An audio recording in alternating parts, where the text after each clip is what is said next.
ఏ పార్టీలో ఉన్నా ఆయన ఫైర్ బ్రాండే. పొలిటికల్గా కామెంట్స్ చేయాలన్నా, ప్రజా సమస్యలను ప్రభుత్వం దృష్టికి తీసుకెళ్లాలన్నా ఆయన ముందుంటారు. నిబద్ధత కలిగిన నాయకుడని పేరు కూడా ఉంది. కానీ ఆయన రాజకీయ ప్రస్థానం సాఫీగా సాగడం లేదట. ట్రావెల్ తక్కువ, గ్యాప్ ఎక్కువగా కనబడుతుంది. కానీ ఈసారి పక్కా ప్లానింగ్తో ముందుకు వెళ్తున్నారని ఆయన అనుచరులు చెబుతున్నారు. కలిసొచ్చిన పల్నాడు ప్రాంతం నుంచే సెకండ్ ఇన్నింగ్స్ స్టార్ట్ చేస్తారని వార్తలు వస్తున్నాయి. అయితే అతనికి అధిష్టానం గ్రీన్ సిగ్నల్ ఇస్తుందా? కార్యకర్తల అభిష్టానికి అధినాయకుడు ఆదరిస్తారా?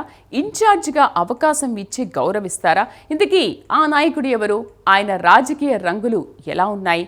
ఆ వివరాలు ఈ స్టోరీలో చూద్దాం.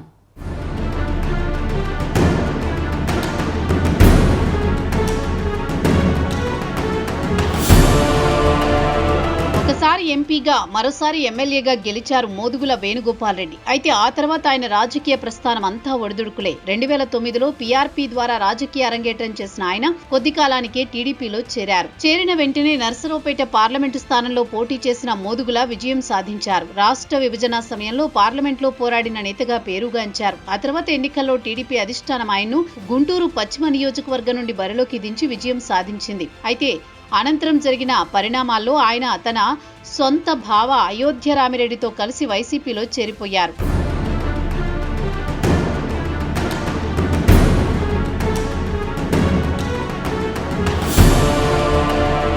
2019 ఎన్నికలకు ముందు జగన్ ఆయన్ను గుంటూరు తీసుకొచ్చి పార్లమెంటు టికెట్టు ఇచ్చారు. అయితే తాను నరసరావుపేట నుండే పోటీ చేయాలనుకున్న లావు శ్రీకృష్ణదేవరాయలు కోసం మోదుగుల నరసరావుపేట పార్లమెంటును వదిలి గుంటూరు పార్లమెంటుకు మారాల్సి వచ్చింది. అయితే ఆ ఎన్నికల్లో గల్లా జయదేవ్ చేతిలో మోదుగుల ఓడిపోయారు. ఇక 2024 ఎన్నికల ముందు అనేక మార్పులు జరిగాయి. సిట్టింగ్ ఎంపీగా ఉన్న లావు శ్రీకృష్ణదేవరాయలు టీడీపీలో చేరారు. దీంతో మోదుగులకు లైన్ క్లియర్ అనుకున్నారు అందరూ. అయితే వైసీపీ అధిష్టానం అనూహ్యంగా బీసీ అభ్యర్థిగా అనిల్ కుమార్ ని బరిలోకి దించింది.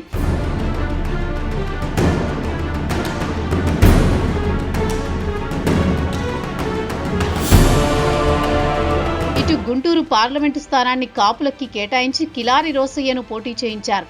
మోదుగులను అసెంబ్లీ బరిలోకి దిగాలని సూచించినా ఆయన ముందుకు రాలేదు. దీంతో గత ఎన్నికల సమయంలో ఆయన పోటీకి దూరంగా ఉన్నారు. గత ఎన్నికల ఫలితాల తర్వాత మోదుగుల తిరిగి వైసీపీలో యాక్టివ్ అయ్యారు. గుంటూరు పార్లమెంటు ఇన్ఛార్జిగా కొనసాగుతున్నారు. గుంటూరు జిల్లా అధ్యక్ష పదవి ఆశించిన అది అంబటి రాంబాబుకు దక్కింది. మరొక వైపు నరసరావుపేట పార్లమెంట్ ఇన్ఛార్జిగా ఇంకా ఎవరినీ నియమించలేదు.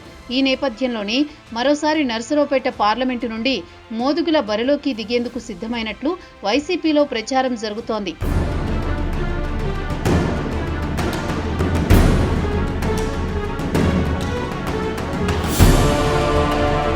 అక్కడి నుండి బరిలోకి దిగాలంటే ముందుగా ఇన్ఛార్జిగా నియమించాల్సి ఉంది. నరసరావుపేటలో కమ్మ వర్సెస్ రెడ్డి సామాజిక వర్గాల మధ్య పోటీ ఉంటుంది. వర్గ రాజకీయాలు నడుస్తూ ఉంటాయి. ఈ క్రమంలోనే మోదుగులకు గుంటూరు కంటే నరసరావుపేటే కరెక్ట్ అన్న భావనలో ఆయన అభిమానులున్నారట.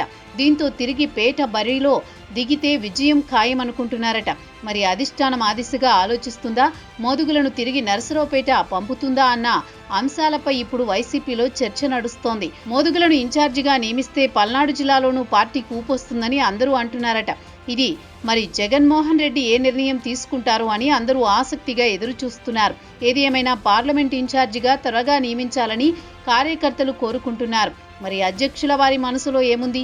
నరసరావుపేటలో మోదుగులను దింపుతారో లేదో చూడాలి.